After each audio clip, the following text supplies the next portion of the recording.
पीहू एक 15 साल की लड़की थी जो हर वक्त दूसरों के काम करती रहती थी। उसके आसपास के लोग और स्कूल के दोस्त सब उसे सिर्फ अपने कामों के लिए इस्तेमाल करते। घर के लोग भी हमेशा उससे कुछ न कुछ काम करने को कहते।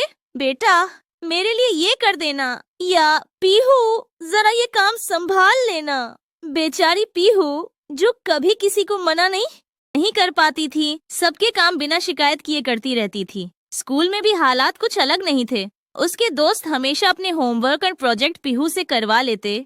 पीहू को कभी अपने लिए समय नहीं मिलता। वक्त गुजर रहा था और पीहू को लगता था कि शायद उसकी जिंदगी हमेशा ऐसी ही रहेगी। एक दिन स्कूल में पीहू की मुलाकात प्रमोद नाम के लड़के से हुई। प्रमोद थोड़ा अलग था। उसने कभी पीहू से कोई काम नहीं मांगा, बल्कि उसके साथ बैठकर बातें करता था। धीरे धीरे पीहू और प्रमोद अच्छे दोस्त बन गए। प्रमोद ने पीहू को सिखाया कि जिंदगी में हमेशा दूसरों की मदद करना जरूरी नहीं है, खुद के लिए भी सोचना जरूरी होता है। वो समझाया कि सही और गलत का फर्क समझना जरूरी है और कभी कभी ना कहना भी जरूरी होता है। पीहू के लिए ये नई बातें थीं। उसने कभी सोचा नहीं था कि वो किसी को मना कर सकती है। लेकिन प्रमोद के साथ वक्त बिताने के बाद पीहू धीरे धीरे अपने अंदर एक नई शक्ति महसूस करने लगी। अब जब भी कोई उसे गलत काम करने को कहता या अपना काम थोपता तो पीहू हंसकर मना कर देती थी।